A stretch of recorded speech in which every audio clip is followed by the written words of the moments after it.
Pernah nggak sih kamu ngerasa iri atau mungkin kejebak dalam pikiran negatif yang muter-muter terus di kepala? Nah, hari ini kita akan bedah bareng sebuah kerangka kerja yang praktis banget buat ngatasin perasaan-perasaan ini, lengkap dengan studi kasus dan langkah-langkah yang super jelas. Oke, biar kita benar-benar paham gimana sih cara kerja iri hati, kita mulai aja dari sebuah cerita. Kenalan yuk sama Juan. Kisah dia ini bakal nunjukin betapa ngerusaknya perasaan ini. Tapi yang lebih penting lagi, gimana caranya buat keluar dari jeratan itu. Dan ini tuh bukan sekedar perasaan iri yang biasa loh. Joan itu ngerasain sengatan yang spesifik banget setiap kali dia lihat baju baru temennya, dengar kakaknya sukses, atau sekedar ngelihat orang lain bahagia. Perasaan ini numpuk terus dan akhirnya nyeret dia ke lubang pengasihan diri yang dalam banget.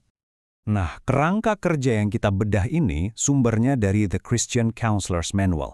Ini adalah sebuah teks yang nawarin pendekatan psikologis sekaligus spiritual buat masalah-masalah sehari-hari. Yuk kita lihat gimana buku ini mengurai sebuah perjuangan yang sangat manusiawi ini. Jadi, sebenarnya apa sih masalah yang dialami Joan? Kan kalau kita mau ngatasin sesuatu, kita harus paham dulu akarnya kan? Mari kita mulai dengan mendefinisikan apa itu iri hati menurut kerangka kerja ini. Coba deh perhatiin gimana buku ini ngebedainnya.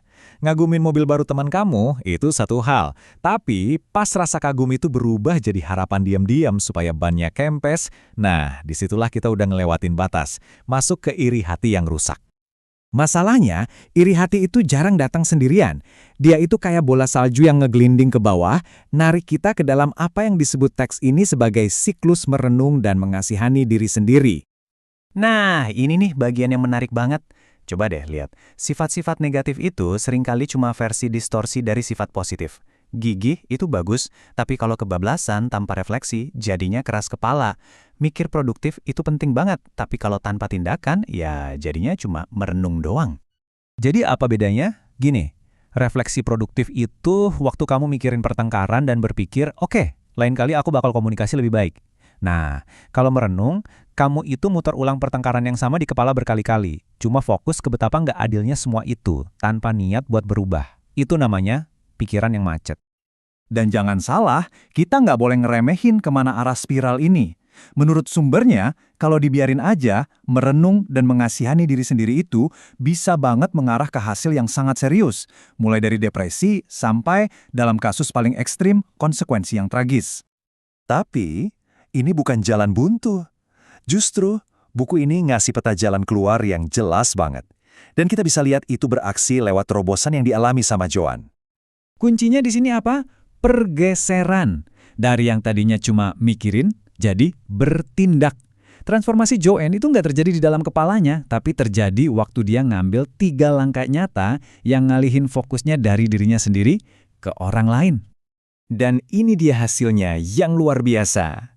Waktu dia berhenti buang-buang energi buat ngasihanin diri sendiri dan mulai berinvestasi pada orang lain, dia malah secara nggak sengaja nemuin dan mulai ngembangin bakat dan kemampuannya sendiri. Ini paradoks yang keren banget. Oke, cerita Joan tadi kan spesifik ya. Tapi tenang aja, manual ini juga nawarin kerangka kerja yang lebih umum buat mutusin pola-pola kayak gini. Jadi, gimana caranya kita secara praktis mutusin siklus merenung ini dalam hidup kita sendiri? Teks ini ngasih contoh yang kuat banget lewat sebuah latihan yang dikasih ke seorang janda muda yang kejebak dalam kesedihan. Ini juga bentuk lain dari merenung yang intens. Yang keren dari metode ini tuh seimbang banget. Ini bukan soal neken perasaan kamu, tapi soal ngasih ruang yang terbatas. Kamu akuin perasaan itu selama 2 menit, terus kamu dengan sadar milih buat pindah ke tindakan. Ini kombinasi antara validasi dan disiplin. Oke, kita udah lihat solusinya. Sekarang, gimana caranya kita ngenalin masalahnya dari awal? Sumber ini juga ngasih tahu caranya. Jadi, kira-kira kalau lagi ngasihanin diri sendiri, suara di kepala kita itu ngomong apa aja sih? Menurut manual ini, petunjuknya seringkali ada di kata-kata yang kita pakai waktu ngobrol sama diri sendiri. Coba kita dengerin beberapa di antaranya. Dengerin deh frasa-frasa ini. Semuanya punya satu kesamaan, pasrah. Kalimat-kalimat ini seolah-olah nutup pintu buat solusi atau perubahan. Nah, kalau kamu dengar ini, baik dari suara di kepalamu sendiri atau dari teman, itu lampu merah.